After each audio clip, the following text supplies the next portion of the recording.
Hello, everybody, and welcome back to Talking About Birds, the only Cardinal podcast that, like the All-Star game for Cardinal fans, is not worth the time. My name is Nate Heininger, and I am joined, as always, by my co-host, Vince Samorka. Hey, Nate H.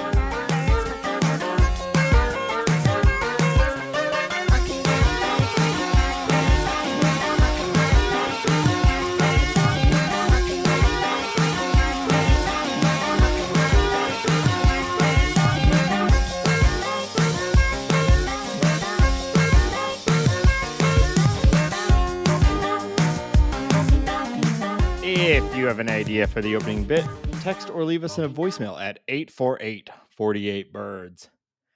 Hey there, Hambone. How you doing? It's me, Nady, New York. I'm back from, you guessed it, New York. How you doing? How's your mother? More like new dork. I'm a whole new dork. The apple's as big as the city. Wow. The Wait. taxi cabs are as yellow as piss. Gross. Actually, the taxis are all now these like yellow orange RAV4s. Man, isn't And that so weird? it was strange. And Oh my god. but hey, wait a second. As a RAV4 owner, I was pleased to see them everywhere, and I kind of liked the color, but Wow, hybrid 4-cylinder 6. What are we talking? Just your standard. Wow. Yeah. Man. No BD. Well, that sounds convenient and fuel efficient. Wow. Quite. And let me tell you about the handling. This podcast is brought to you by Toyota RAV, New York-based Toyota RAV4s. I just spent I spent Thursday through Sunday in New York City, and it was And the great. only anecdote you have is that the taxi cabs are different than you thought they might be. I'm always observing, you know. Wow. I've got a keen eye for detail. And but no, I've got a couple things to talk to you about. So first let me just get out there quick. Of course I got pizza multiple times, and of course it was good. Got a slice multiple places. Oh, forget about it. I am walking here. Get a I slice. did not forget about it. It's the water.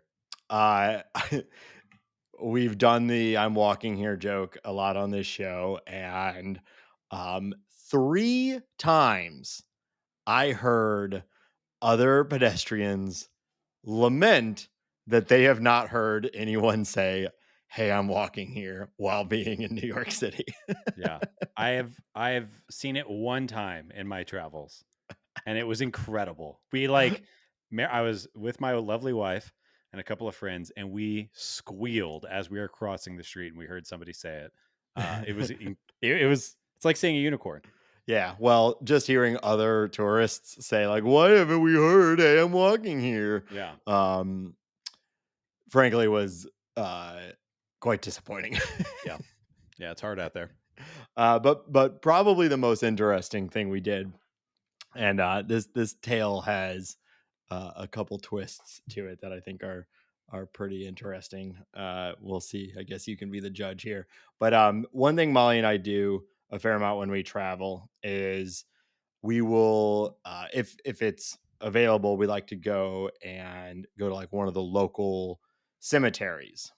Molly's always been really into that whole thing. I'm like kind of into it, but at the end of the day, it's usually like a beautiful space and you get a cool tour. And as kind of a history buff, these places often have a lot of history. So I'm always happy to do it alongside her. And so we were in Brooklyn. We have some friends who live in Brooklyn. So we spent one of the days in Brooklyn, and the like oldest cemetery in New York is there. It's called Greenwood Cemetery. It's at the highest point of Brooklyn, which had some really cool views. So you could like see from Brooklyn, you could see all the way across to like the full Manhattan area, and it was just a really really lovely space. But the thing that like really made this whole event stand out is the tour guide. Her name was Marge. She reminded me, and Molly and I had both come to this thought process independently. She reminded me of a combination of Donald Trump and my mother, Mm, which dangerous. which is a horrifying combo. But in practice was quite lovely. She was hilarious. She was like all the f- wacky speech patterns of Trump, none of the other stuff.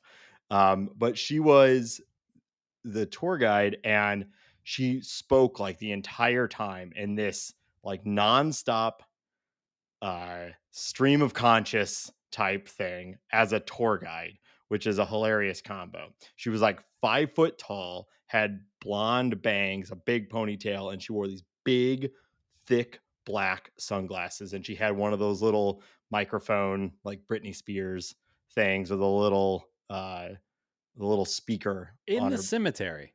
in the yeah, well, she was the tour guide, and there was like 20 people on this tour, right? Huh. And That it is wasn't that so loud. not my bag, but all right. So I'm gonna try to do an impression Oh my god. that'll give you an idea of what she was like. So we're just walking, and she's like, so I've been going to this cemetery for like 10 years. When I started here, I just walked in this place. I had no idea what it was. I thought, oh my God, this is so beautiful. So I thought I gotta get a job here. So I volunteered here for about 10 years before they said, Marge, you gotta do the tours. You gotta be our tour guide. So I'm like, okay, I'm gonna do the tour. So anyway, over here is a mausoleum. Okay. I got a friend who's in the mausoleum. She's my Oh friend. my She comes god. to me.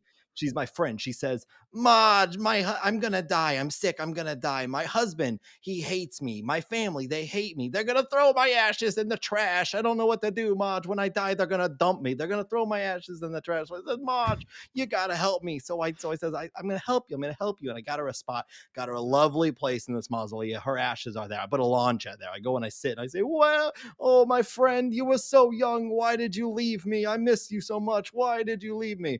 So anyway, over here is where the Sweetenlow family is buried. And like the whole thing is like that, almost nonstop. I'm glad you guys had this. Sounds like the last thing I would ever want to do in my life. But here's the twist. There's a couple of twists to this whole thing. So while she's doing the tour, she makes reference multiple times that she has a performing arts background. And she actually sings a couple times during the tour. Sure. Leonard Bernstein is buried there, and she did like a whole verse from West Side Story. She had everybody singing, and she did. She had a really lovely voice, and she mentioned multiple times that she's a singer. She has a background in it, and this one guy who was on the tour. I'm going to talk more about him in a minute, but he kept like reinforcing it, like, yeah, she has quite the she has like a crazy background. And so by the end of the tour, she's like, look me up. Like I'm on YouTube. I like you'll find my work. I'm on YouTube. Look me up. It turns out she was uh, quite a successful vocalist in like the 70s and 80s. She replaced Steven Tyler in Aerosmith to form a band called Renegade, where she was the lead singer. It was Aerosmith plus her. Huh. She was going to be the lead singer of the Shangri-Las, but in her words, the manager told her she wasn't allowed to have a boyfriend, but she was engaged to get married. So she chose to get married instead of be the lead singer of the Shangri-Las. I've never heard of the Shangri-Las. They're like a big pop group, from that time. The She Shangri-Las. would play in New York a lot, and she would talk about Bruce Springsteen would come to her show. She was close friends with Patti Smith. Like she was this like rock star, like near superstar, from the 70s and 80s, which was wild, to find this like silly woman doing this graveyard tour was a huge part of the rock scene from that time. And then the final twist, that guy who had the whole time had been like, oh yeah, you like you gotta like she's a really good singer, she's a really good singer. He's there with his wife, he but at the end he's like, you know those guys that just have like an encyclopedic knowledge of like 70s rock stars where they're Sure. like, they know the session drummer on every record put out by, every band in that time. He was like, Margie, I love your work. I've known about you for a long time. That picture of you with Bruce Springsteen and Patti Smith, I love that picture. He like knew all this stuff about this woman. It seemed like he had gone on the tour just to get to spend time with her and not the graveyard tour. I Weird. Yeah, the whole thing. It was so bizarre. I mean, like I I'm I don't know if I represented enough well to say like she was great. It was like it added this whole thing to it that like you would never expect. And then for her to turn out to be this like former rock star, and then there to be this like awkward super fan that was in the tour the whole time is just completely bizarre and a really unique experience. So Greenwood Cemetery, go. It's in Brooklyn. And get the tour, and hopefully you get Margie and the Flames. That was one of her bands. Sure. But hey, that's New York for you, Hambone. Yeah, I guess so. I've never seen that side of the city. Yeah. But yeah, it was cool. We went to a Broadway musical as well, which was fun. So it was a good time. Well, great. Did you watch the home run derby? Yeah, I did. What'd you think of it? Eh, it was long. Yeah. I think it's too long. Um, I didn't think it was particularly exciting until the last like 30 minutes. And by that time, we went out to a bar. I thought, oh, let's go to a sports bar. Yeah, let's do a little of this, a little of that, have a beer. And it's just Oh, too I didn't know long. you were also in New York. A little bit of this, a little A little bit of bit of that. that. It was just too much. And I kind of lost steam. And this is like one of my favorite events. And I was, like I said, pretty bored until the final 30 minutes or so, and then it got exciting. But I don't know. They're like, who cares? Like Alec Boehm had an interesting performance. Who cares? It lacked star power. Yeah. It lacked drama. Like I said, until the end. Um, yeah, I was kind of disappointed by it. If I'm 100% honest with you. Yeah, I think the on paper the rule change where it's no longer head to head, but just like the top four make it is better for fairness because it was kind of disappointing in years past where it'd be like a head-to-head matchup and one person hits 30 and the other one hits 29 and the one who hits 29 is out, whereas another matchup is like 12 to 13 or something like that. And they both get to the person who hit 13 gets to move on and the guy who hit 29 did not. So they switch it up this year to try to make it a little bit better. But I guess it did that like head to head direct competition of it, um, was maybe lacking. But I Yeah, I think mean, you're, this. Who cares about fairness? This is pure entertainment value. yeah, Yeah, I think that was a bad move. It turns out, in practice, that was as boring as a home run derby as I could remember. Like I said, until the end, in between Teoscar and Bobby Witt, that was pretty fun. Um, but yeah. yeah, I think the bigger thing it seemed to me was the like, there's a lot of fun players in it, like Bobby Witt and Gunner are two of the best young players in the game, and that's a lot of fun. But they aren't particularly known for their power. They hit a lot of home runs, but not like towering shots or anything like that. right. And so not having like a Julio or like a Judge or an Otani or any of these like really outgoing, really exciting mashers, not having any of them really in it at all. The biggest power hitting guy in the whole thing is Pete Alonso, and he's a doofus who was out in the first round. So That I mean, I feel like he needs to. I worry about Pete when this doesn't go well. Like I worry about how he's doing emotionally and if he's going to be okay. Yeah. I don't know. He takes it so seriously that I don't know. I need like a wellness check on Pete today to make sure everything's okay. I'm sure he's fine. Um He's just he gonna have. makes it fun for people watching him, but it does not seem like it's fun for him. I don't it's a weird Yeah. I don't know. It's a weird mix there. But yeah, I think lacking Judge, lacking Otani, there's no Soto, no Jordan Alvarez, no Vladdy Jr. Having like a one of the freaks like O'Neal Cruz or Ellie De La Cruz would have been really fun. Hmm. Rafi Devers, like a little more star power, and then also like MLB making me watch Marcelo Zuna in this like individual, like driven event when I really don't like to watch Marcelo Zuna or look at his face because of Yeah. his super chill personal life stuff. I don't like that either. So it's just kind of like Yeah. fuck this place. Yeah, I don't which want to is a be here. bummer. It is a bummer because I think, last year and the year before, we have been like talking about how this is the best thing MLB Oh, does. absolutely. Yeah. Yeah. I think the format, like, they can keep goofing around with it. Hopefully they, make it better.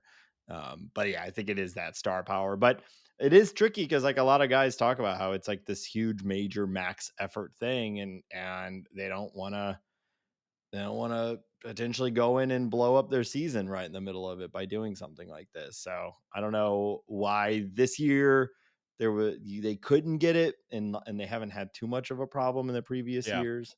Um, Yeah, I think like I think I get that, and I don't think you need to have like it doesn't need to be Bryce Harper, Soto, Judge, all the superstars every single year.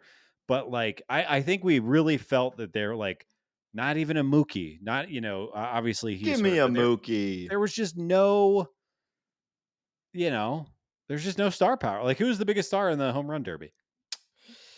Um, Bobby. Probably Bobby Witt. Yeah, Maybe, but, like, is Bobby Wood's not a household name yet, like, maybe in a few years, everybody will know who Bobby is, yeah, but, like, I don't know, yeah, it just kinda I'm not complaining, I still enjoy it, it was fun, but it was just lackluster compared to the last handful of years, especially since the format change. yeah. How about the All Star game? Didn't Uh, watch it. yeah, I also didn't watch it. Considering I have to find like a way to like illegally stream it, and there were no Cardinals. I was like, well, I had a lot of stuff going on, so I'm like, well, I'll follow it, but yeah, I didn't really watch it. I've always liked the home run derby considerably more than the All Star game. I Yeah, like the All Star game in concept, and you would think it would be a lot more interesting than it is. But for whatever reason, like, they haven't found that sweet spot of making it matter while also not making it matter in a way that's incredibly stupid. I don't know. I don't pretend to know the solution, but it is a little strange how strangely boring it is to see like these mega super teams, but you only see everyone for like one at bat or one yeah. inning or something like that. Yeah, I mean, I think like so I was doing the same thing. I was actively searching for an illegal stream to watch, and while I was doing that, I kind of was just like, for what? Like, who gives? Yeah. That being said, like seeing Paul Skeens go against the best, three Yeah. hitters ish in AL, that should be exciting. Like that on paper makes a lot of sense. That like I think leaning into the matchups and having fun with that that's all fine and dandy. But yeah, it's just a little too hard to get jazz. It's something I would like to go view in person. Yeah.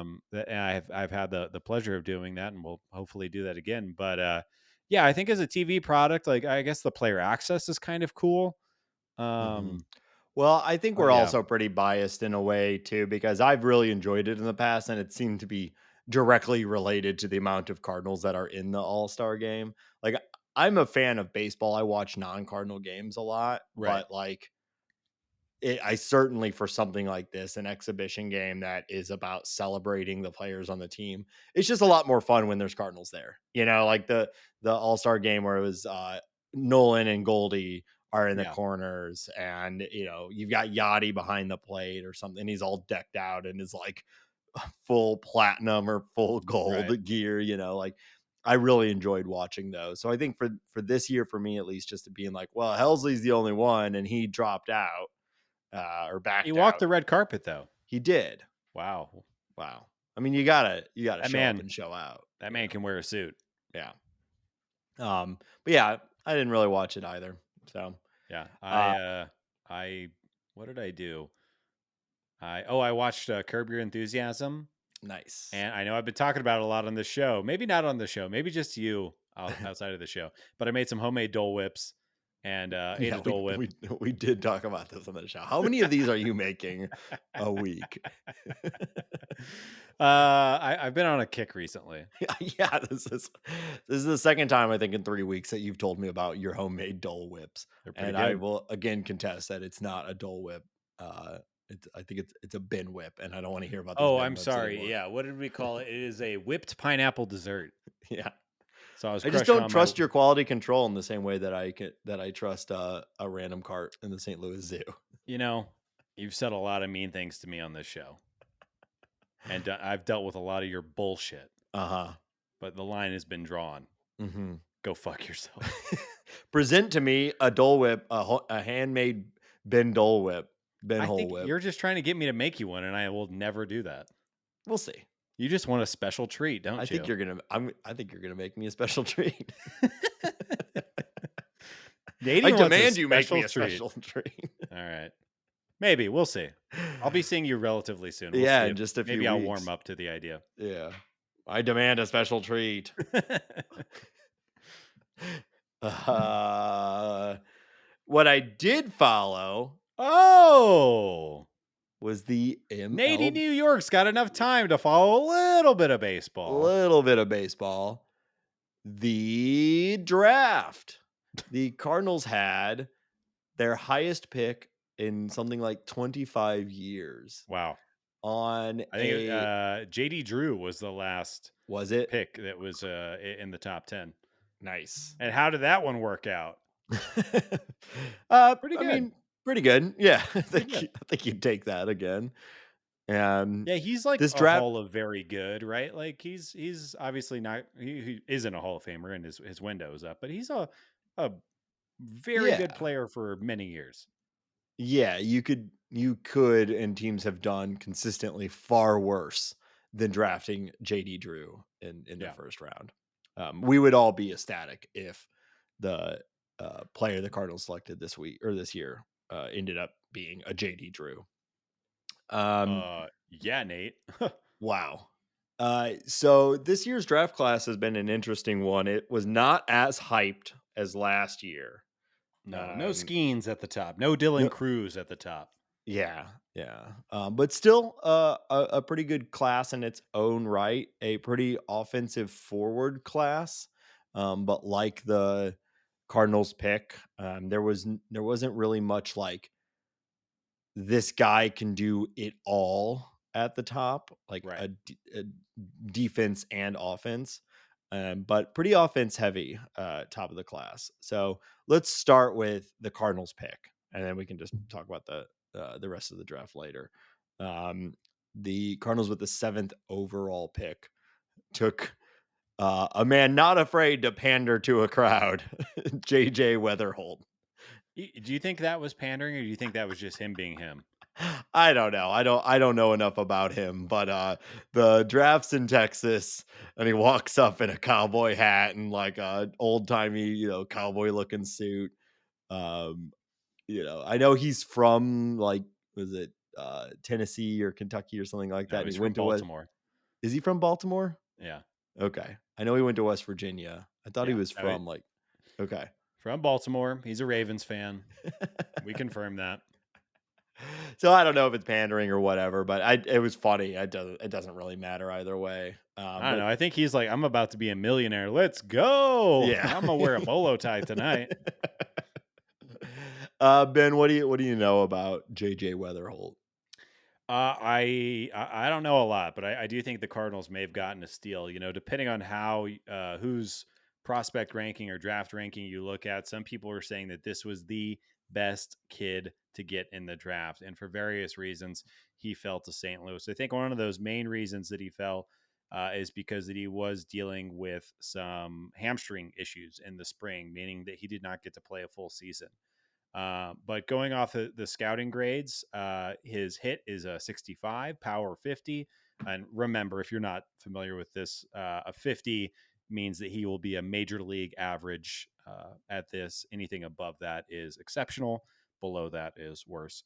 But he is a 65 hit, a 50 power, a 60 run, 50 arm, 50 field with an overall future value rating of 60.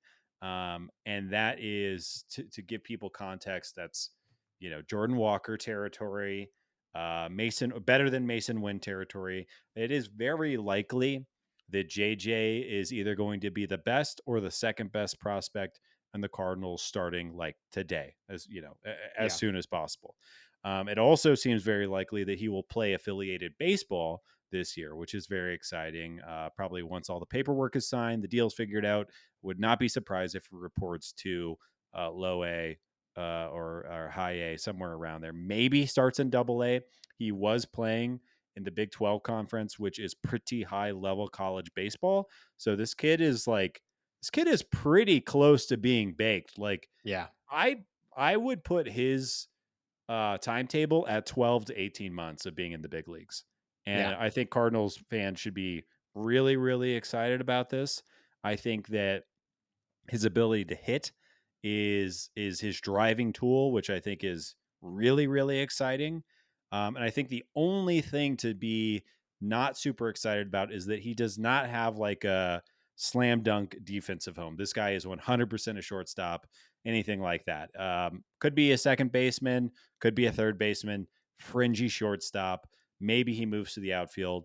But what we do know is this guy can hit and has a fantastic eye. Yeah, he's very athletic, so it's unlikely that people are like he's not being projected like as a first baseman or anything like that. He will be Right. in a defensive position, like a valuable defensive position, just to win where and to what degree it's unknown. But yeah, I mean, this guy I'm incredibly hyped about. I saw some people say that he was for a while the presumptive number one overall pick, Yeah. and the only reason he fell is because of these hamstring issues, which are fair, and that's something to be concerned about. He's had two hamstring issues already in college ball, and so you never know. Like for some guys, that's a lifelong issue and he just has to nurse it forever and we're going to deal with that, or it happened a couple times and with proper conditioning and major league baseball support it's not really a problem more than anyone else's. Yeah. But that's really the reason he fell, and probably to some degree that defensive uncertainty. Yeah. People think he would be a pretty good shortstop, he just hasn't really gotten the time at it, so we'll see. And then obviously with the Cardinals, like with Masyn Winn there, I suspect, because I agree with you, I've seen 2025 as a projected MLB debut for him in a number of spots. Um, I suspect that the Cardinals will probably not try him at shortstop seriously and will already begin to look at what is a long term fit for Yeah. him on the big league club, assuming Masyn Winn's health and everything, and he just continues to do what we all believe Masyn Winn can do. Yeah. But you don't really draft to your current team; you draft to best player, and I think it's pretty clear they did a really great job with this. I think most people were not expecting him to fall to the Yeah. Cardinals, No, but I think it was I was kind of hoping for Jack Caglione, I know, and he uh, went one before one the Cardinals. before. Yeah, But as far as like real baseball stuff is considered, I do think that this is likely it is Jack Caglione is very, very exciting yeah, for his power and pitching ability and everything like that. But there's high variance. And I think with JJ, I a lot of industry experts are basically it would be shocking if he does not contribute on the major league level very quickly. Yeah. Now, is he going to be a superstar? I think obviously that's a big question, but it seems like just the tool set he has right now, he could probably make some noise in big league baseball.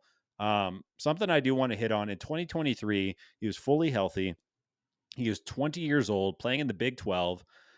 He played 55 games. He had 101 hits in 55 games, 16 home runs, stole 36 bags, and his line, he had more walks than strikeouts. His line was 449, 517, 787 slug.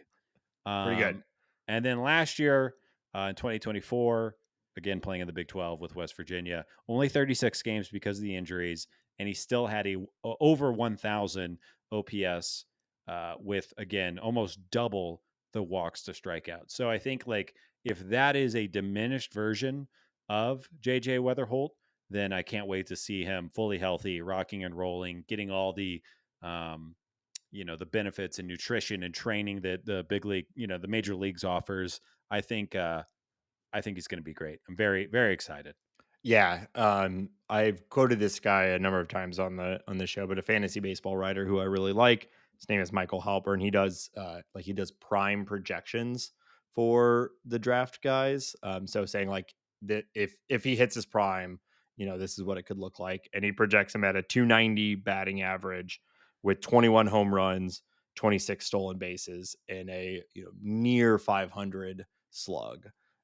So sort of your classic, like, does everything, like a 2020 guy who hits 290 and maybe plays shortstop, maybe plays second base, is incredibly valuable. Think Like like, again, this is prime projection. So I really hate using like crazy high level all-star comparisons, but think like a tick down from a Trey Turner, who is like a I was going to say Ozzy Albies. How about that? yeah, I think Ozzy Albies, though, I think this guy should carry a higher batting average than Ozzy Albies. Yeah. Okay. Um, Yeah. but yeah, that's a good one. Who's the best hitting second baseman in baseball right now? Um, Mookie Betts. Oh, that's kind of yeah. All right. Fair enough. Yeah, it's hard. It's hard to count that, uh, but Jose Altuve, Kettle oh yeah, Marte. yeah, Altuve. Altuve again. This is you really. I hate when guys come out of the draft. You're like, he's a mix of Mickey Mantle and Ted Williams. Yeah. Like Yeah. those insane comps. But trying to think of like, you know, Altuve has more power, and more speed. But he's 20 home runs, 20 plus stolen bases, high batting average. It's incredibly valuable. Yeah, I mean, we're getting hyped, and it's we just drafted the guy, so it's easy to look at it through Cardinals color glasses. But a lot of people are saying he was the best hitter in the draft class, and he is a seasoned college player that has been facing the best competition in the country for the past 3 years. So it's very exciting. Yeah, love a guy that's already walking more than he's striking out. You Yeah, know, so I think Cardinal fans are going to really really like watching this kid play, and I he's think a shorty, Nate. It's the what's only thing I that? don't like about him. He's a shorty. He's 5'10". He's Nate Heininger sized. Yeah. Ugh. Yeah. Well, and that's part of why um, people don't project him to have, even though some of that slug you just you shared from his college days, um, his overall size is part of why people don't project him to be a true like plus power Right. guy. I mean, But just Mookie Betts is switching to a 5'10". wooden bat. What's that? Just switching to a wooden bat is, Yeah, that's a yeah. huge question mark, but he'll be fine. What were you getting at? Isn't Mookie Betts 5'10"? I think Mookie Betts is shorter than that. Is he? And then Um, then obviously Altuve. yeah, Mookie is 5'9", 180. Okay. Yeah, no, obviously they can do it. It's just like, when there's somebody like Jack Caglione, or there's the you see Paul Skeens from last year, these guys that are well over 6'5". Yeah, Um, and you get the little guy. The Cardinals kind of drafted little guys. The they first four did. picks were under 6 feet. And Yeah. as a slight tall or maybe an XL, I don't know what size you would call me, but as an XL, I kind of give that a little bit of a side eye. Like, give me those big boys. Well, it's not the traditional path to success at the major league level is, Yeah. but it's obviously there. There's a lot of Oh, guys that, yeah, there yeah, are multiple Hall of Famers right now yeah. who are under 6 feet. But yeah, just as just The it's weird to me that I Rockies, can look down on these guys. the Rockies, they didn't they the guy they drafted is a monster too, right? Yeah, he's Condon? like 6'6", like Yeah, 240 or something like that. Yeah, yeah, I'm actually pretty excited about that yeah. pick. It's a That should fun be really pick. fun. They Just took go the pure like, power. yeah, they took the Coors Field pick. The Uh, Rockies, who more than any other team in the major leagues needs pitching like you wouldn't believe, they go with a offense only dong hitting prospect, but we'll take it. yeah, I think he seems pretty legit, and in that ballpark, it hopefully will Oh be yeah, fun. no, absolutely. But Yeah, I saw someone write, with this pick, they might have found their Chris Bryant. damn. Do you wanna get into any of the other picks? Like, it was a huge gap between their first round pick and their next round pick. Do you wanna get any of those, or you wanna save that for a Yeah, I haven't had a ton of time to dive into them, so why don't we save that for next week? okay. Unless you have any fun thoughts you want to share real No, quick. no, I think we'll dig deeper into The only thing I'll say right now is that the Cardinals' second pick, his last name is Holiday, but don't worry, it's spelled differently. it's only one L, Don't yeah. get too excited. But there's a Holiday in the Cardinal system, so that's exciting. Yay. All right, so let's dig into some more Cardinals specific conversation from the last week. We're at the All Star break, so even though it's not technically the halfway point, we're actually a week past the halfway point. It is the traditional period where we say, "All right, we're now into the second half. Let's take a moment and look back at the first half of the season and reflect on it a little bit." So I think we thought we'd reflect a little bit. Where do you want to begin our Yeah, but reflections? before we do, I'm curious. Do you think your tour guide? Do you think she was a Mets or Yankees fan? Did you get to the bottom of that? um, She sounds real New York, which makes me think Mets, but I'm curious. yeah, and we were in Brooklyn. I did not get into that with her. Wow. Um, but we went to this is only semi-related, but you know that bit, we did it on the show last week where we say, like, "New York, the city of brotherly love," or Yeah, yeah. like, "New York, the gateway to the West." City of We Angels. yeah. Well, so we we're in this store, and it was a, sort of, I don't even know what you'd I'm call it. It was guessing it was the M&M store in Times Square. No, we did go to the Hershey store in Times Square, but there's a number of these stores. Why? Uh, we were looking for candy for the kids, Did come on. did you need a special treat? Of course I needed a special no, actually, it was the last day when we were prepping it. We were getting ready to go to the airport. We're like, "Let's go see if we can find some candy for the kids." And they give you Hershey bars when you walk in, which is nice. Oh, okay, I was that's like, "Oh," actually sick. thanks." I put it in my back pocket. Promptly forgot about it. I was at the airport taking stuff out of my It's the pockets to most put Nate it shit into I've the ever heard in my life. pulled out of my back pocket and absolutely melted Hershey bar and just threw it on the little I was uh really hoping you had a brown stain in your jeans. uh That's too bad. no, it stayed sealed. It That's good. held. We went into one of these little stores that is like exclusively like Japanese cutesy anime adjacent stuff, Okay. lots of Hello Kitty and its derivatives and things like that. Again, we're looking for stuff for the Is kids. the word kawaii? Is that Japanese I for that cute, might right? Yeah, that might be right. Kawaii? And it's a really cute store. They had all these like fun little Were you being things. cute while you were in the cute store? Tee yeah. That's good. Yeah, I like somebody shocked me and like somebody came up behind me and surprised me and like a bunch of little lines shot out from the side of my face Oh my goodness. yeah, It's it was pretty assault. wild. Um, but anyway, they had a hat on a rack. There was a whole rack of New York hats that just said New York City, except for this one hat.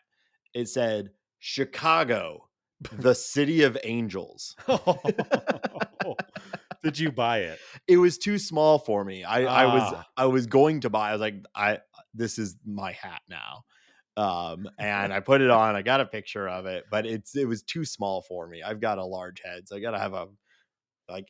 They that's don't make amazing. they don't make hats for people like me. Tweet that And out after the show, please. I yeah, think you need to but share that. yeah, Chicago, the city of angels. That is incredible. I tried to Google it just to see is there something that this is like related to that like I didn't know about, and it's like no, I could find no information. So Yeah.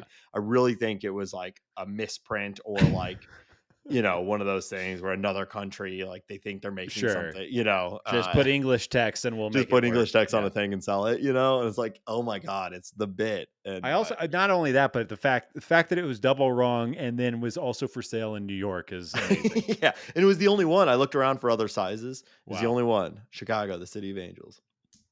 I think it also said 2013 on it, which is funny. That was the City of Angels year, everybody Yep. knows. Yeah. Um, So I don't know. Marge, probably a Mets fan. okay. Yeah. All right. What did I want? Oh, okay. I know what I want to talk about. I was talking about Masyn Winn. Yeah. And I think, if you are in the Cardinals sphere, and I'm not talking about the one in Las Vegas, Nate. Okay. Hey. Down. Okay. The Eagles are playing there this summer. Let's go. Wow. Um, Masyn Not a fan. Winn, first half, has been nothing short of incredible. Yes.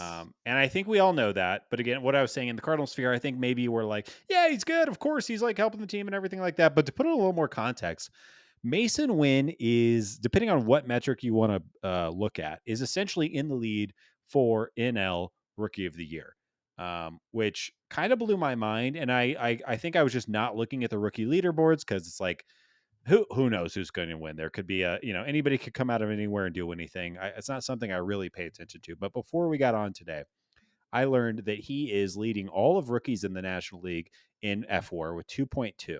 And what's funny is that he is dead tied with 2.2 exactly with two other players in the Central. Nate, do you know who those two other players are? Just in general, just there's two other players that he's tied with that have Rookies in the 2.2 NL, rookies. or sorry, NL Central to be more specific. And Oh.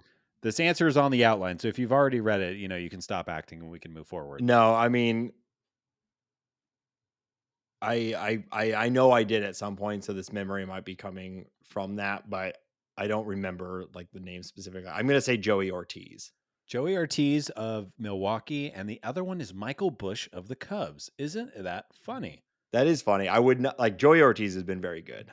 He's been hurt, but he's been very good. I know Bush has hit a lot of home runs, but I didn't Yeah. think he'd really done much else. I'm kind of surprised he's that high. Yeah, Joey Ortiz is walking an insane degree and playing pretty good defense. He's had a really quiet, really good year for them. That was turning out to be a better and better trade for the Brewers. Even though Corbin Burns started the All-Star game for the AL. But yeah, he is tied right now with Joey Ortiz and Michael Busch. And I think that those two players are solid and will probably continue to have nice years. But because of Masyn Winn's whole game and the fact that he seems to just be hitting a little bit better and getting a little bit better and a little bit better on bases, a little bit better on defense, I think we might have a legitimate contender for a rookie of the year. And I'm really, really excited about that. Yeah. Yeah, I mean, he certainly seems on pace for at least top 3. I know Jackson Merrill, who is below him in WAR, has been getting a lot of hype as well because he's hitting more bombs. So that might also become in play here, but yeah, and Win, like you said, only seems to be getting better and better.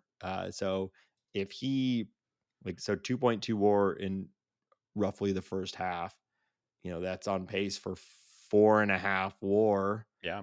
If he continues to improve, we could be looking at a 5 WAR season from a rookie, which is incredible. 5 WAR is, past all-star level. That's a really, really, really good season. According to Baseball Reference, one of his nicknames is Energizer Bunny. And I call bullshit on that. I've never Masyn heard Winn, anyone say that. Yeah. that's funny. Yeah, I've never heard that either. Yeah. All I right. think we're no, I'm just looking at him on Fangraphs. Do you want to Yeah, share anything or are you just kind of I'm just letting you know what just I'm looking at your looking phone at. over there? Okay, cool. Yeah. It's great Uh, podcasting. Pretty Any text remarkable messages that coming in? yeah, yeah. Oh yeah. Hey, it's me, Jimmy Ballgame. Let me tell you. Did you see he's getting some flack for I didn't watch the game. It was when I was in New York, but I guess he like roasted Christopher Morel for um his home run Yeah. trot or Yes. whatever, and Uh Jimmy was roasting him for it. I like what Jimmy said. I also think like you could say whatever you want and you can do whatever you want. Like if Christopher Morel wants to go out there, and by the way, he is not having a good season at all, which I think is the problem that Jimmy had. That was Jimmy's point, right? Yeah, Was is that he is sitting right now at point 0.1 F4. He is a non-factor on that team. He is bad at defense. He's bad on the bases, and he hasn't been a good hitter. Although he does have some pretty serious power. But he's hitting 202 on a team that's the last place in the division, and he hits the home run like it was a game-winning something or other, and they were still down. And Jimmy was criticizing him for that. And I'm honestly fine with both sides of it. I like yeah, Chris Morel pimping the shit out of a home run that means absolutely hell yeah. nothing. I also like Jimmy being like, "Bro, get your head checked. What are you thinking? This Yeah. is like you have nothing to stand on." So I kind of like both sides of it, and I can't believe I'm saying, but I kind of got Jimmy's back. Like, yeah, Well, throw it at him. Who cares? I do think it's Jimmy.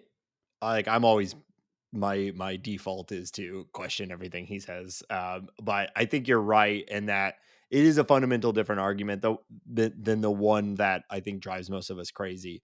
Uh, Edmonds wasn't saying don't pimp home runs. Like, oh, it's bad for the game, yada yada yada, all that like crotchety bullshit that we hate. He was saying if you suck, just because you hit a home run doesn't mean you get to like be that way. Which like you said, I like everybody.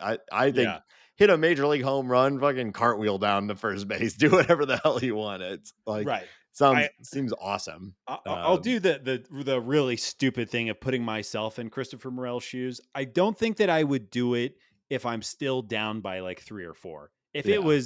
If I'm in the lead or if it's to take the lead, I think I would ride my bat down the first baseline like it was a horsey. But when you're down, I don't know. It's just Hee-yah! giddy up. I think it's a little I think you're like maybe not in the moment or paying it like I don't think Christopher Romel's not in the moment, but I think it's a little like Yeah. you come off a little obtuse. I think, and it's again you should do whatever you want, but if I were to somehow be struck by superpowers and become a major league player, I think I would Uh-huh. only celebrate in the scenario where I was either Where it about to take the matters. lead, tied up, like Yeah. where the game was on the line or something like that. Yeah. Or if we're up, 14-1 and I just hit one to the second deck, you'd be hearing about that. But Yeah. yeah, I think it's I don't know. I think the discourse is good. I don't know. Also, it's a Cubs player. He Yeah. should be like, this guy sucks. Like that's the whole thing. I agree. All right, let's move on. Yeah. Uh let's talk about Sonny Gray, right? Sonny Gray is having, well, we've talked about this many, many times this season, but I think it's good to put into context that Sonny Gray, even though he hasn't thrown the most innings in baseball this year, is having one of the better seasons in the National League. And I believe he's put himself in Cy Young contention with his fewer innings load than everybody else, which is pretty impressive. To lead the National League right now, we have Chris Sale, who has over 110 innings pitched. He's striking out everybody and their mother, and he's totaled 3.7 F4 right now. Sonny Gray is only a couple spots behind him in fifth place, and he is currently tied in F4 with Zach Wheeler and Logan Webb. So there's a lot of baseball to be played as the season winds down, and I think this is another thing that Cardinals fans will have some fun. It's going to be one of those things, especially it's Sale, Christopher Sanchez, Tyler Glasnow, who is currently on the IL, I believe, Ranger Suarez, and Zach Wheeler. It's kind of this grouping of players that it is going Yeah. to be. It's so tight right now that it could be start to start to start. And obviously, as Cardinals fans, we're going to be more paying attention to the win losses for the team. But I think this is a fun little B story that we get to follow. Hmm. And Sonny winning his first Cy Young as a Cardinal, I think would be really fun. We haven't had a Cy Young winner in quite a while, so I want to see it, and Yeah. I'm actively rooting for it. Yeah. Yeah. I mean, both for what it would mean for him, but also what it would mean for the team as we continue the playoff hunt. Yeah, it's pretty exciting. Suarez and Sanchez have both had incredible seasons, but they've they're starting to hiccup a little bit, and they don't have the strikeout numbers Right. that usually the type of people who win the Cy Young have. So to me, it's a 3-man race right now with Wheeler. If Glasnow comes back healthy and pitches the rest of the season like he has, he's absolutely a part of it. But with his health record, it's hard for me to consider him a part of it right now. So I'll take him out for the time being, but Yeah. acknowledge that he might be the best pitcher of the whole bunch. He just can't stay healthy. Sure. So I think it's like a 3-person race. Chris Sale, pretty good lead right now. Like Yeah. if it ended right and if the season ended right now, he's the unanimous Cy Young winner, I Oh, believe. You know, couldn't agree with you yeah, more. And his comeback has been great. What I will say is, what's fun is that per inning, Sonny Gray, his efficiency as far as being productive is pretty much second to none, which is pretty wild. yeah, Chris Sale has historically faded in the second half. I'll be very curious to see how the Braves handle his innings and how that all goes about. But I couldn't agree with you more. I don't know how much you've watched him pitch this year, but he is just like yeah. bullying I hitters. I It is wild. Chris Sale, the man, seems kind of obnoxious. Chris Sale, the pitcher, has always been one of my favorite Yeah. pitchers. Like he's had some ups and downs over the last few years, but like peak Chris Sale was a Hall of Fame player, I and think and in he's, fact, he might be back on track for that. I was going to say, I think, he had basically 3 years that were lost Yeah, in total, but because of health issues. But with a turnaround season like this, and if he can age okay, and that deal that he signed with the Braves, we might be talking about, yeah, Chris Sale, the Hall of Famer, yeah. relatively soon. And it will be interesting to see what the Braves do because I have to imagine they were hoping to be in a far more dominant playoff position than they are right now. Yeah. And I would expect they were intending to start to draw down his innings to keep him ready for the playoffs. But the reality is, Cardinals are not that far behind them for the top wild card spot, No. and that also means like 6 other teams are also right behind them for those wild card spots. So they kind of have to keep their foot on the gas, and he's their best pitcher, so they have to keep throwing him out there. So we'll How see. crazy is that? The Braves, just because you brought that up, the Braves have a 4-game lead on the Cardinals. If you would have said that at the beginning of the year, if you would have said that a month ago, I would be slapping you in the face. Yeah. But here we are. Well, you lose Spencer Strider and Ronald Huge. Acuna Jr. like, Maybe y- the best pitcher and the best player in yeah, baseball. it's a significant blow. Yeah. There's like not Uh, even a comparable blow to any other team. I guess if the Yankees lost Aaron Judge and Juan Soto, it'd yeah. be a similar blow, or Yeah. Aaron Judge and now I know Garrett Cole hasn't been fully back Yeah. yet, but like that's the best comp I can think of is Yeah. losing Juan Soto and Garrett Cole or something like that. Before we move on, Nate, a little trivia for you again. Do you know who the last Cardinal to win a Cy Young was, and do you know what year it was in? Chris Carpenter, Yes. 2000. Oh, I'm gonna get the date wrong. 2005. Nailed it. Look at Nice. that. All Nady from right. the top ropes. Good All job. right. Um, all right, moving along. Just a couple of questions that I thought would be fun for you and I to chat about. Who is your first half MVP for your St. Louis Cardinals? Man, I can talk first if you wanna think about it a little bit because yeah, I I'm wrote I'm the question. sure you go first. So I'm gonna go, and I think, we've talked about this guy a handful of times this season, and maybe people will disagree with this, but I think with what we're seeing this season, what we didn't see last season, how many close games the Cardinals have played this year, I'm going with the St. Louis Cardinals' only All-Star who didn't Yeah, actually play as in the All-Star game, Ryan Helsley. Ryan Helsley has been the best closer in baseball. He has given the Cardinals 42 innings already. He has not blown a single save. He's striking out over 10 per nine. His peripherals look great. The fastball looks great. We've talked about it earlier this season. Even when he's not 100%, he's still getting the job done.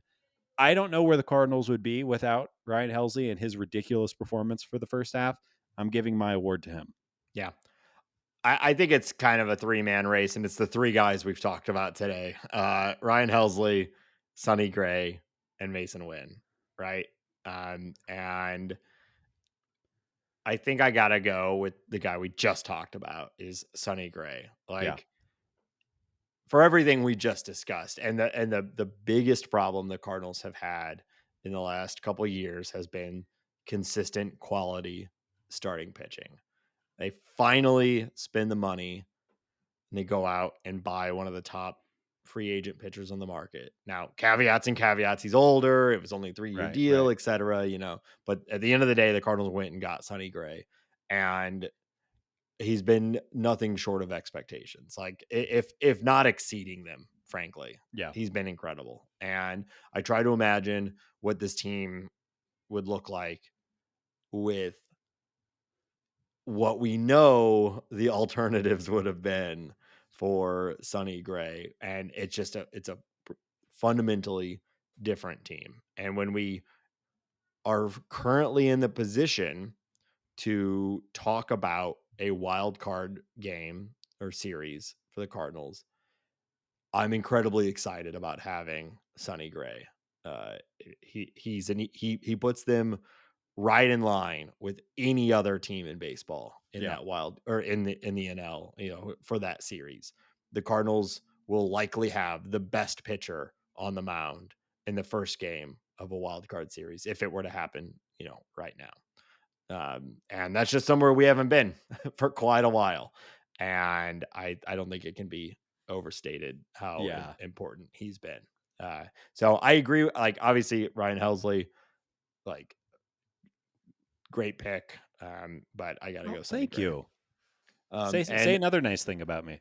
nice hat. Oh God, that hurt you, didn't it? You had to do a bit. You couldn't. Wow, you just couldn't. It is a nice hat. For the life of you, say something just genuinely nice. Okay. Um, Yeah. moving on. Moving on. Okay. It's fine. I don't need it. It's amazing how much you are incapable of doing that. Your poor children. Okay. Another Who? question. Biggest question mark for the Cardinals going into the second half. What do you got, Nate? And again, I'd be happy to give you a little time to marinate on it. No, I think I can answer this. Biggest question mark going into the second half is the same question mark we've had all year, that they have managed to avoid calamity because of the bullpen and because of Yeah. people like Sonny Gray. But it's the fact that they really only have like three consistently good starting pitcher. Well, really only have like one consistently good starting pitcher, Yeah. and then everything else is a crapshoot. I don't know if you caught this. Uh, I forget what publication it was. I saw it on Twitter or whatever, but they called it the Ball Star team, and it was BAWL, like crying. Yeah. So it was like the worst players at every position are now making up like the team. Oh no. And your St. Louis starter, Lance Lynn, was one of the ball stars at a negative war. I love Lance Lynn, but like Does Lance Slim have a negative that's what it WAR? showed on the thing. I haven't looked Really it that up. bad? Oh man, um, on B War he is negative .5. I'm gonna see if Fangraphs yeah. agrees. That is stunning. Yeah. Oh, on Fangraphs, he's point 0.9. Come on now, everybody calm Okay. down. Okay. Never mind. We do like man graphs better, but even still, point 0.9, Yeah, not great. obviously much better than negative point 0.5. But the rotation is still a problem. And it's one more injury away from the whole thing just collapsing. So I know there's a little bit of hope. Palante's been looking okay. You got Graceffo up now. Like there's some work being done, but my belief is that they need to do something meaningful at the trade deadline, or the rotation is not going to make it to the end of the season. Yeah, I think that might be the most obvious trade deadline move in MLB right now is the Right. Cardinals getting a starter who is very likely over the age of 35 to come in and bolster the team a little bit. Maybe it's an Eric Fetty.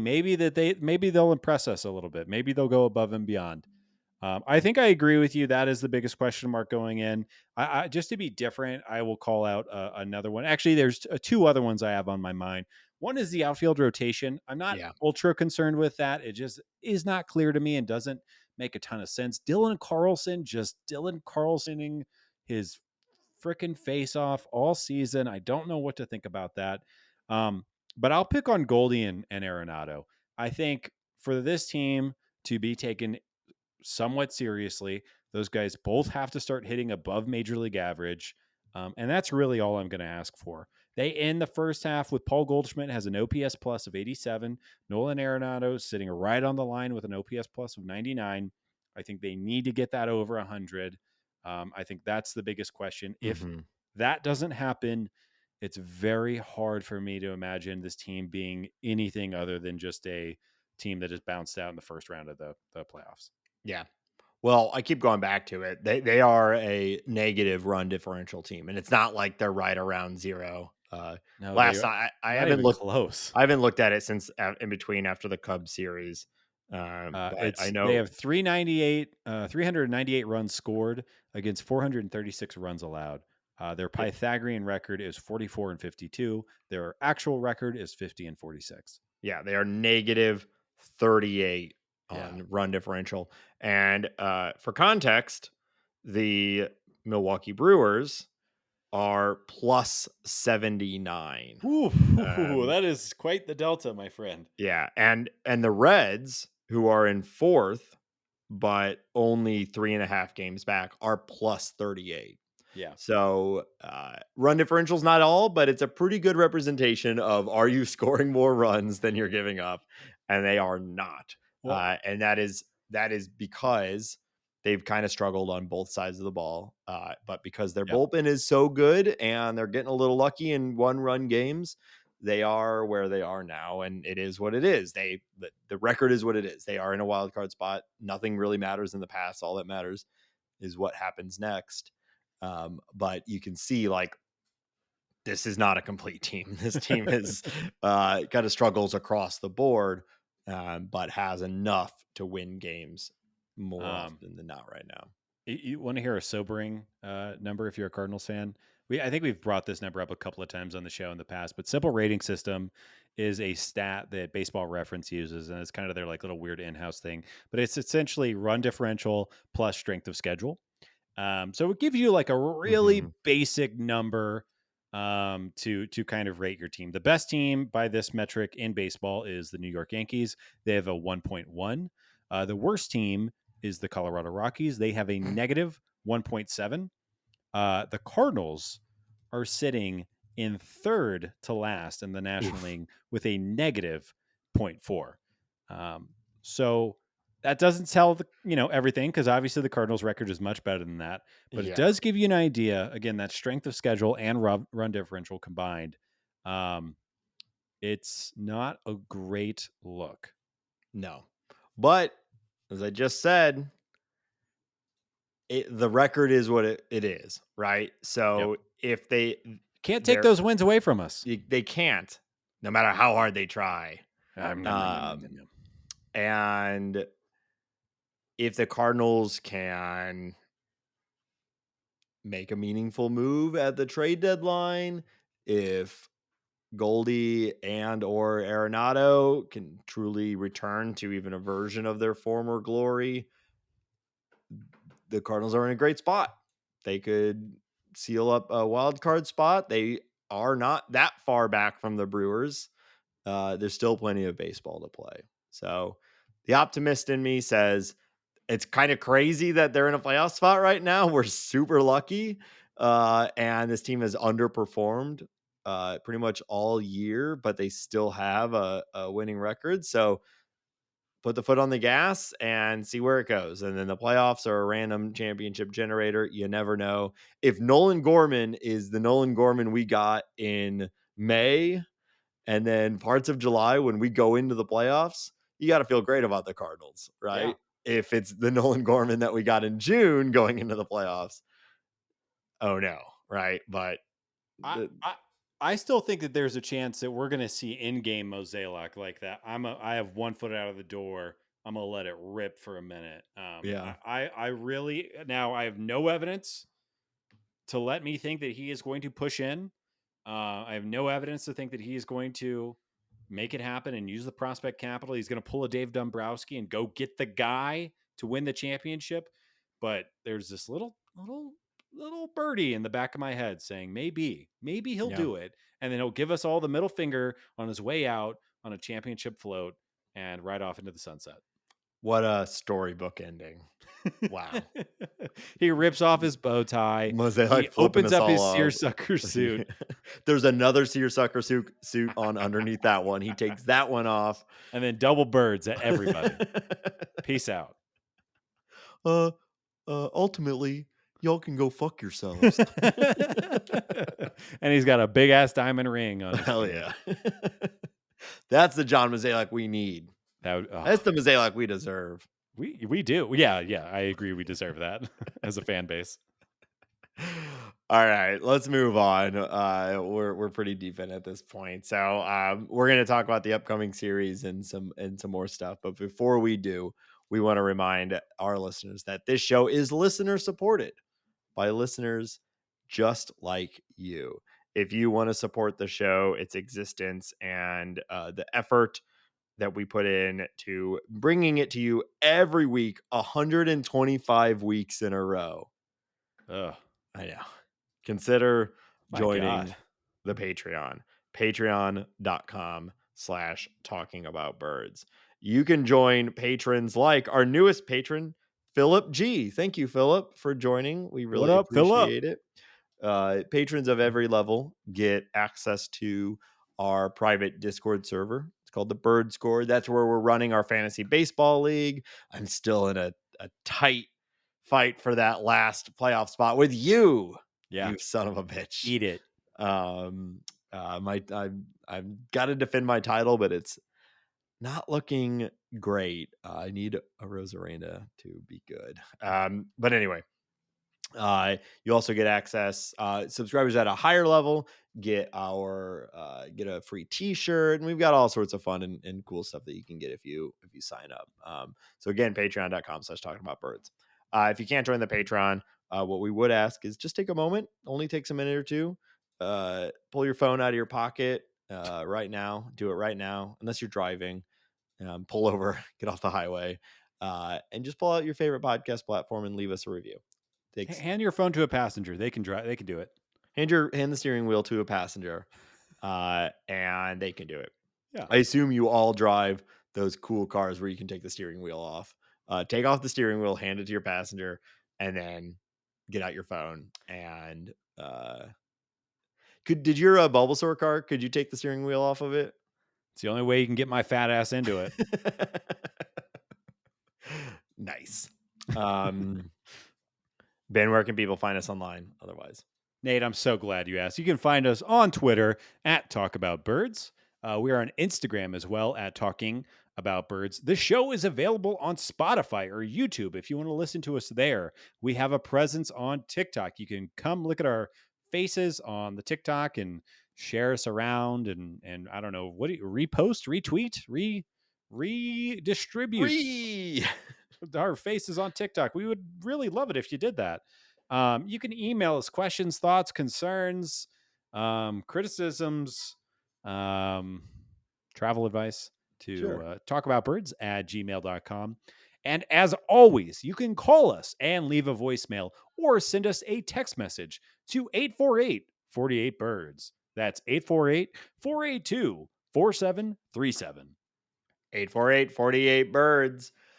All right, we got a couple series to talk about, but we did already talk about the Brave series Well, yeah, on C70 gave us a little bit of trouble about that. And just for that, I want to talk about them again. I want to talk yeah. about the Braves again. We've already talked about the Braves a little bit this I episode, want to and of talk course, about them even let's more. let's talk about Braves. What do you got to say? This is a Braves podcast now. Yeah, what do you got to say Uh, about the Braves? um, uh, um, uh, uh, Wow, uh, that's just good content. This is what people want to hear. no, the Braves are really good. What did we complain about? That the good news is that Michael Harris and Ronald Acuna Jr. are not helping the Braves out right now. It's not good news for baseball, but it's good news for the St. Louis Cardinals. And their pitching, their pitching is really really good. They have three of the best performing starting pitchers in baseball right now, in between Reynaldo Lopez, who is like 3 innings away from stealing the ERA leader Yeah. from his teammate Chris Sale. I think it's Chris. Yeah, Well, I think that's how it's shaking out right now. one thing to look at for Lopez, maybe a little bit of hope, is that he's having a great season and he is pitching very, very well. But he's definitely like the surface level numbers are telling a different story than the underlying numbers. Not that he should be having a bad season. I'm not saying that you have to be pitching pretty well to have the results that he's getting, but I think he's due for a little regression. And Oh, I would love it if the Cardinals would just help him regress to the mean a little bit this weekend. oh wow, that would be great. Yeah, he is leading the league in ERA right now. So, Yeah. yeah, I think that you're right. And to speak to that, Nate, I'll just add a number to that. He has a 188 ERA. His expected ERA is 4.24. Yeah. That is huge. Yeah.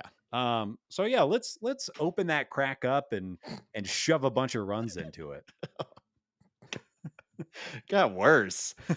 Just open that crack up was bad. Hey, I I pulled up tickled myself on that one. I Sorry. pulled up the MLB app Yeah. uh to look at the pitching line matchups, and the headline for the Cardinals page is with day 3 picks, cards prove it's heart over height. Oh wow, they're on the same game. They're a bunch of shorties. Yeah. Also, Nate, it'd be great if you just would talk to me rather than constantly looking at your cell phone while we're podcasting. So, I got to keep my eyes on just I'm always watching. Yeah. Anything else you want to say about the Braves that we talked No. about last week? Okay. No, 3 games in Atlanta. Go Boom. Cardinals. Stop That's all doing she the wrote. chop. And then after that, the Cardinals go to our favorite NL Central team, the Pittsburgh Pirates. Why are they our favorite? I don't know. Okay. Well, yeah, I think, again, I don't think there's too much to hit on. We've seen the Pirates very recently, had hard fought battles against them very recently. Paul Skeens is the real deal. One person I'll highlight who I think, we saw a little bit of last time we faced him, but Luis Ortiz has started to put together a really solid season. He's got a Yeah. really, really big fastball, not quite as big as Paul Skeens, but really nice all the same. And Brian Reynolds, O'Neill Cruz, we know these guys. Brian Hayes, this team is really solid. We don't need to get into it right now, but I was thinking that Connor Joe might be an interesting pickup for the Cardinals. He is a Mm. very patient right-handed hitter that can play first base and the outfield. Maybe somebody to pay attention to a little bit. I think that it would make a lot of sense for Pittsburgh to move on from him. I don't love giving the Pirates prospects, but a potential trade partner. Outside of that, it's just not their year yet, and the Cardinals hopefully will do their business against them. Yeah, I was looking at Jack Sawinski was supposed to be pretty good this year, and he's had a pretty horrible year. He's at like Yeah, negative 1.2 WAR. But it does seem like some of the power is starting to return a little bit for him. So you got to keep an eye out for him. He can doink some dongs with the best of them. his So are not cheapies at all. He hits them hard and far. yes, Yes, he does. Yeah, he's got, I mean, 3 home runs in his last 68 at bats, so nothing crazy, but he had, like, 3 home runs in his first, like, 200, Yeah. so he's starting to pick it up a little bit, so keep an eye out for him. It's kinda what the Pirates do is they, a lot of them either hit the ball really hard and really far or they strike out. Yeah, they had that game earlier this year where they ran out of fireworks. Hopefully that doesn't happen against the Cardinals. That feels like a logistics error. How do you run out of fireworks It at was a stadium? 7. Yeah, They but hit still, 7. you're telling me they're trying to, like, project how many home runs are gonna be hit in a night, and that's Well, all they're keeping? I imagine it's more of like a wiring situation. I'm sure there's like a firework closet or something like that, but you got to like it's not like a guy lighting it with a lighter. That's true. It's a button and electronics and whatnot. Uh, One of my favorite, like, videos of all time, I watched it again recently, was that fireworks show where they accidentally set off the entire show at Oh one yeah. time instead of, over, like, it was supposed to be like a half an hour show, and they let the whole thing go at the exact same time. It's I so funny. I thought you were going to bring up the when the Rays opened up their dome stadium and they started with a fireworks show and the smoke had nowhere to go, so they just played their opening day Right. inaugural season game in a smoked out stadium and nobody could see. Classic, Very good. classic. All right, let's do some league news. All right. A little bit of news to talk about. A little more draft news that I wanted to hit. The Cleveland Guardians selected Oregon State second baseman Travis Bazana, which, first off, great name. Great name. We love it, folks, don't we? Second, he is the first second baseman and Australian to ever be taken 1-1. So I think that that's pretty exciting. I think it's pretty exciting for Australian baseball, which by all accounts is still a very niche sport in that country. But pretty cool for Travis. I hopefully that starts a wave of Australian interest. And him being the first 1-1 that's a second baseman, I think speaks to the quality of the class, but still exciting and cool. Yeah. Yeah, you love to see, just more countries represented at the high level like that, and that stuff matters, it influences and inspires, and I think that's pretty cool. And yeah, second baseman, that's just interesting. I guess it's just Yeah, most of the time the top prospects are all your center field, shortstop, or pitcher, right. right?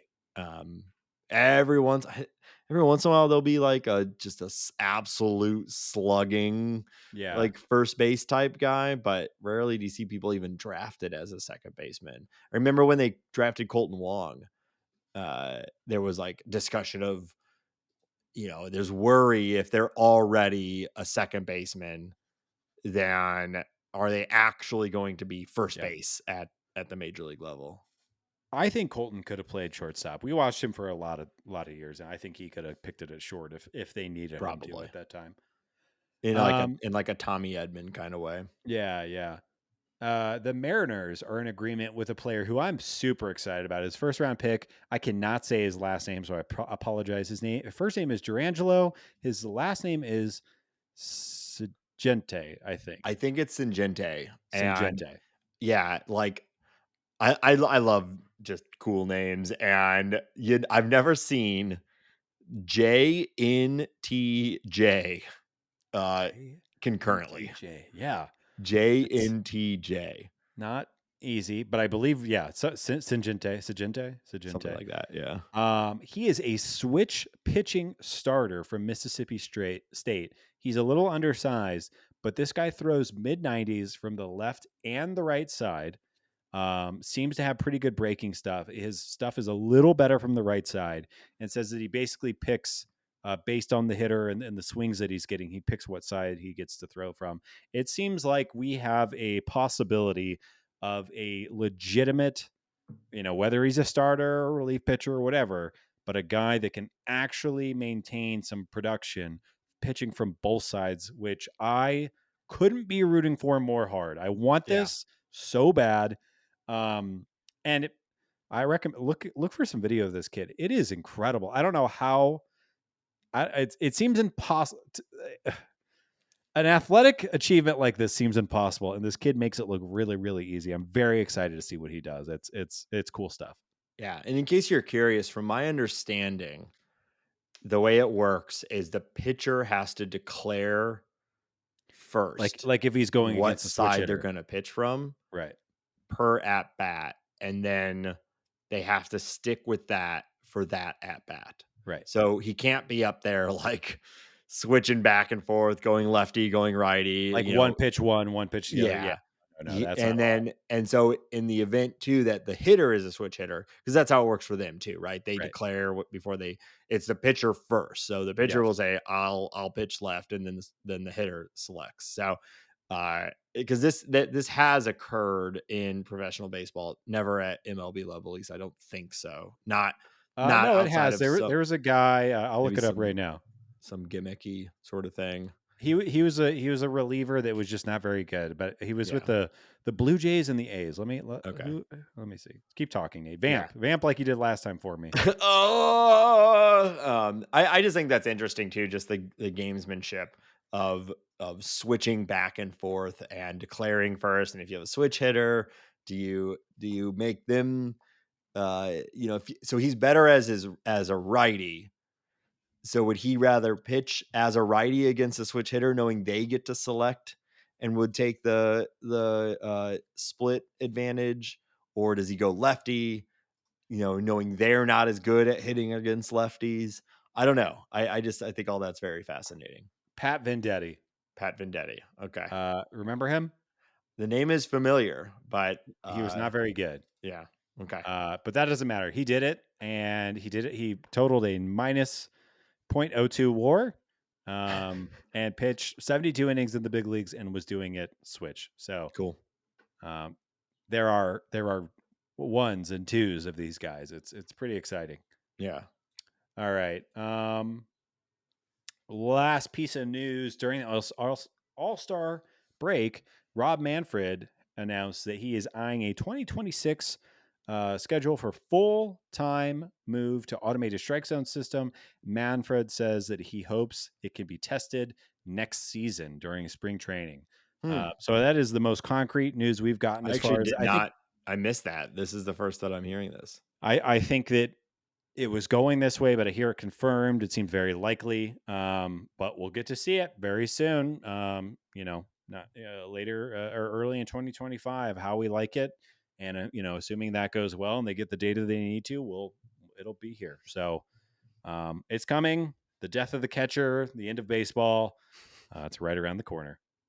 You know, so obviously you and I have disagreed on this because I'm very much into Yes. this. I replace them all. I want RFIDs in the ball. I want the bag to send electrical current through to the glove that can I like the moment the ball touches the glove, or the glove touch, or the runner's hand touches the bag, it's all wired up. I think it should all just be absolutely automated. There's no reason why we need to have these dudes out there. But anyway, your big point is like framing, right? Um, You don't think that there is any need to have an umpire on the field? I want to live in a world where there isn't, but I recognize that we're nowhere near that right now. Well, there's so many types of plays that require like a I know, human. Okay. totally. All right. I'm not saying we're near it now, All but right. I Keep going. but Keep doing your thing. What were you going to say? error in I like to me that's not the human element you want in a game. The human element you want is did the athlete achieve the athletic thing? Not did the guy see the athletic thing correctly, you I'm not know? arguing for that. So keep going on to your Just statement. like framing is something that's really only been a major, like, really been a part of baseball for the last like 15 years or I do so. not think that that is true at all. Hmm. At least the ability to To quantify it, quantify yes. it, and for people to be like tracked and known as good framers I versus not I good think framers. catchers have been stealing strikes for 100 years. Yeah. That is I as To me it's still just like the okay, this pitcher or this catcher is really good at tricking the old man behind him, is like not a skill I that mean, I care about essentially that what much. you're arguing, like the grounding down of your argument is saying that Yadier Molina is not a Hall of Fame catcher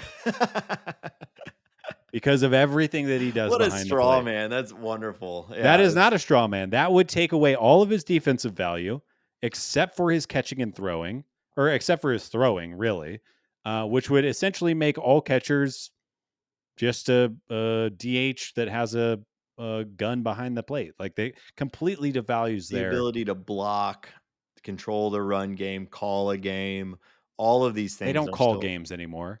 some of them do, No, they you do know? not. I think they That is do. all done from no, that is all done from the dugout at this point. Still, though the relationship management, all of these things I still think are very, very important. And I don't like uh conceptually that like a valuable part of this game is whether you can trick the old dude into what they saw versus what they did not see. Like that just it doesn't feel like a cool rule that we want in our games. It is such a weird. I just I don't understand how you even like baseball when you say stuff like that. But to each their own. I think what's more likely than anything is that I'll mostly get my way, and there will be a challenge system, and egregious calls will be cut out of the game, which I do think is good.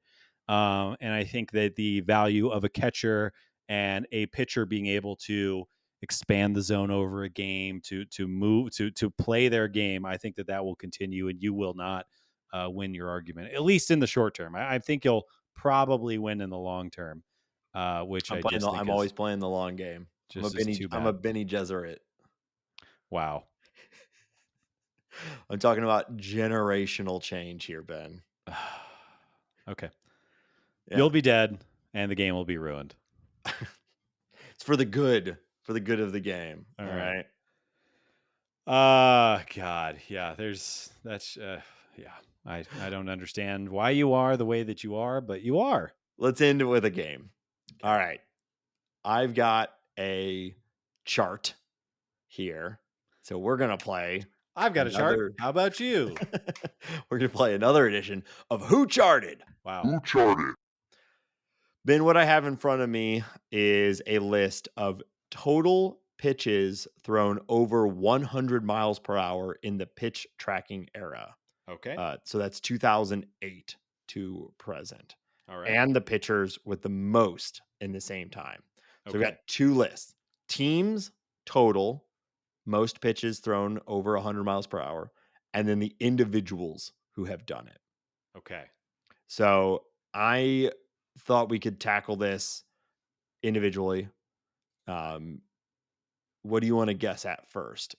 The top 5 teams that have thrown 100 with Oh, the total geez. amount of 100-mile per pitches, or the individuals? I Does think this make teams is going to be almost impossible for me to guess, so I'll try the individuals first, and we can end okay? with the me flailing on the teams. Okay. So 2008 to today.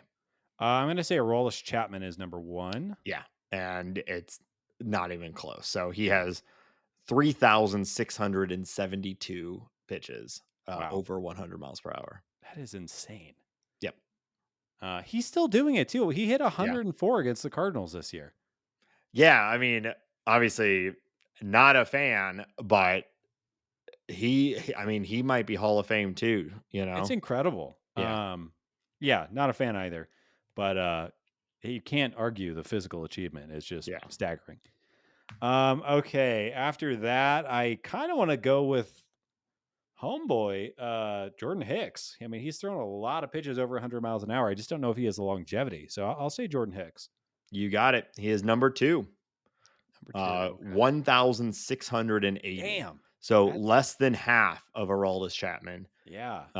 But yeah, he's thrown almost 1,700 pitches at 100 miles per hour or more. All right. So now we're going to get into the guys. I'm guessing that the next guys on the list are either younger starters who tiptoe around 100 and get there sometimes, or there's some other reliever who I am not thinking of. You know what? Why don't I'll throw out Emmanuel Clase first before I get into the starters. Is he up there? Yeah, you have gotten 3 for 3. He's the third. Oh, okay. So Emmanuel Clase, 1,079. Damn, I didn't think he would be that high. Yeah. Okay. Um, I'll give you a little. There's two guys left in the top five.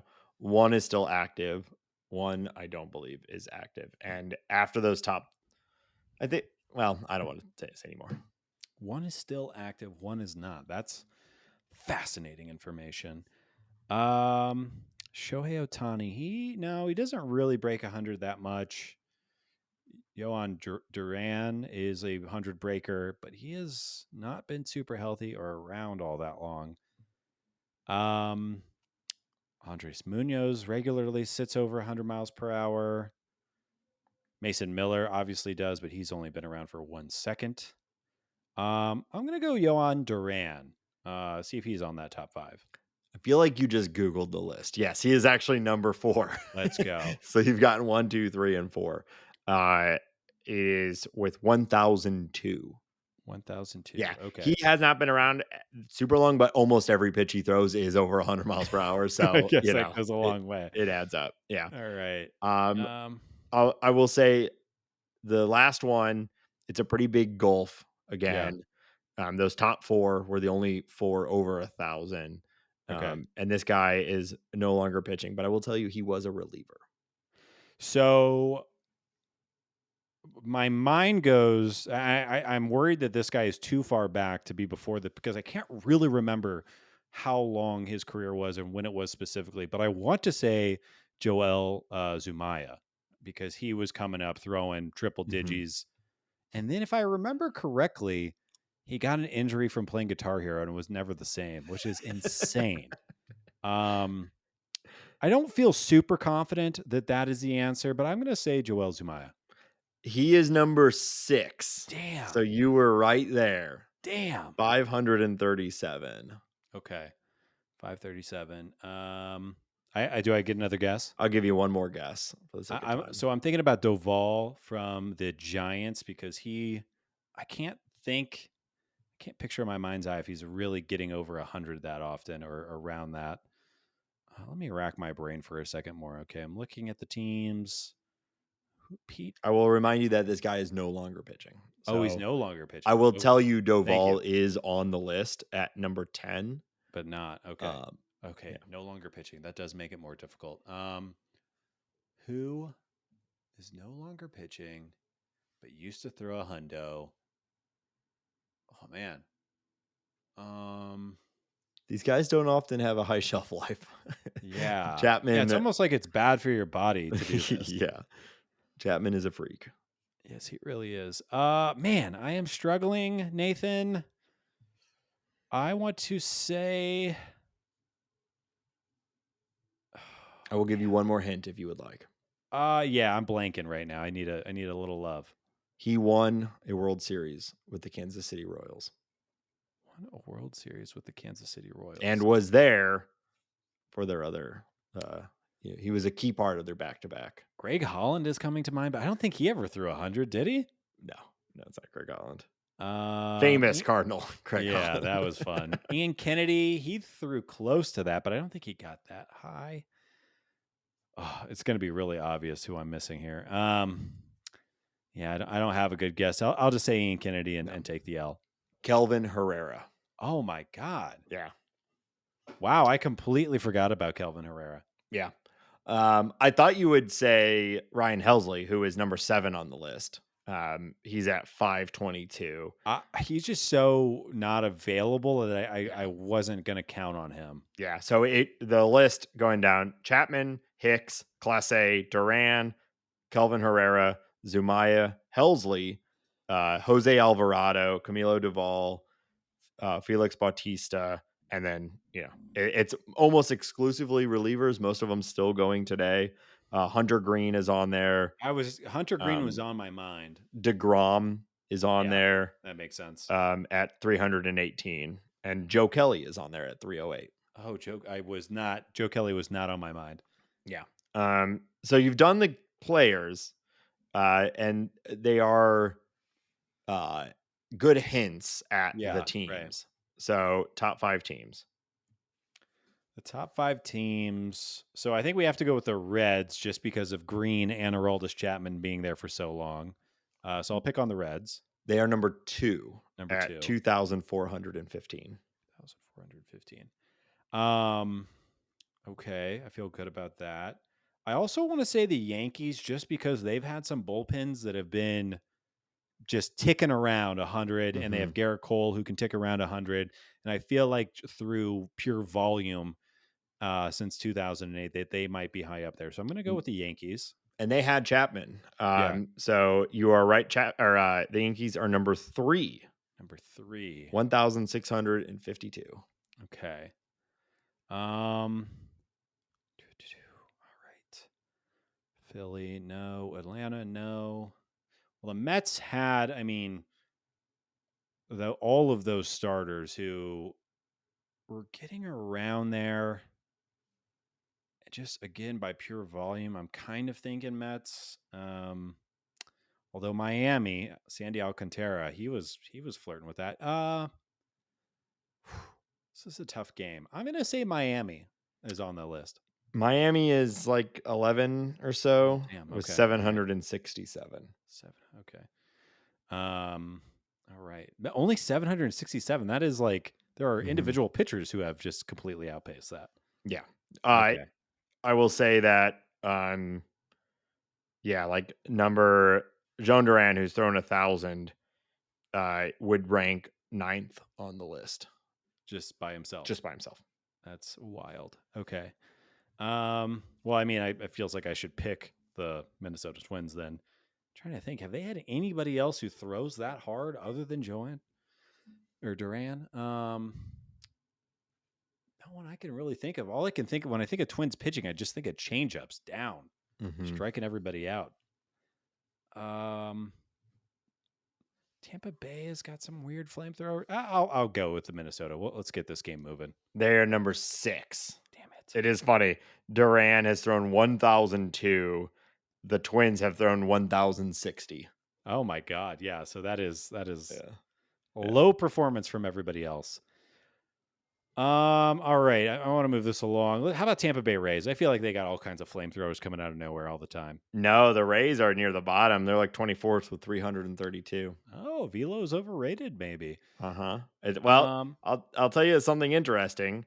The Here's the bottom teams going up. The Astros, yeah, 145. Uh, and then the Blue Jays, then your Colorado Rockies, and then the Brewers, the Diamondbacks, and then the Rays. yeah. So some really good, some consistently successful Hmm. teams in that. All right. And then the Um, Rockies. before I fail this, I feel like I'd be an idiot if I didn't choose your St. Louis Cardinals. I've been waiting for it. They're number 1. The They're St. number Louis one. Cardinals. Yeah, the St. Louis Cardinals have thrown 2,631 100-mile-per-hour pitches. Wow. Yeah.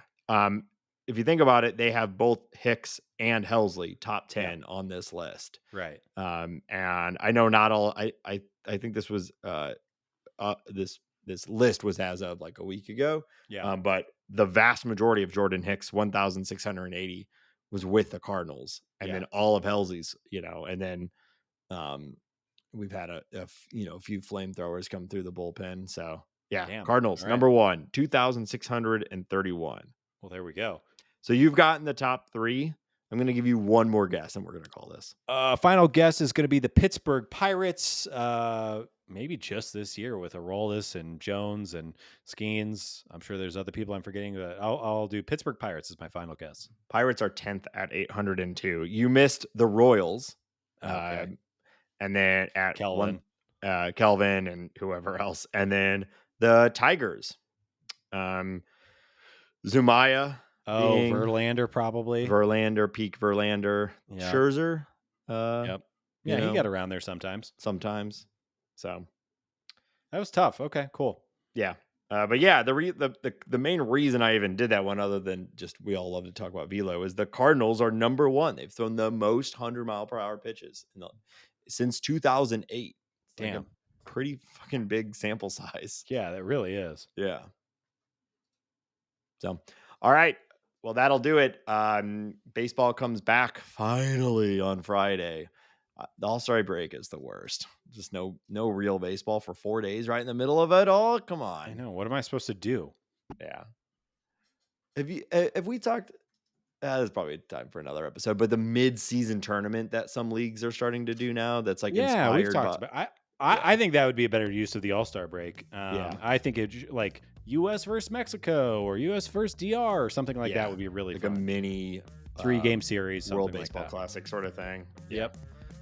USA versus international All Stars. Versus the world, yeah, Yeah, something. something like Yeah, that. I think would be a really, really good idea. yeah. So anyway, we'll be back next week. Hopefully some good return. The second half is on. We are about to be peak trade deadline, so we will dig into the deadline next week, I think, a little bit, and talk about our hopes and dreams and what to expect from it. Hell yeah, brother. Check out the Patreon, patreon.com/talking about birds. And until next week, go Cardinals. See you later.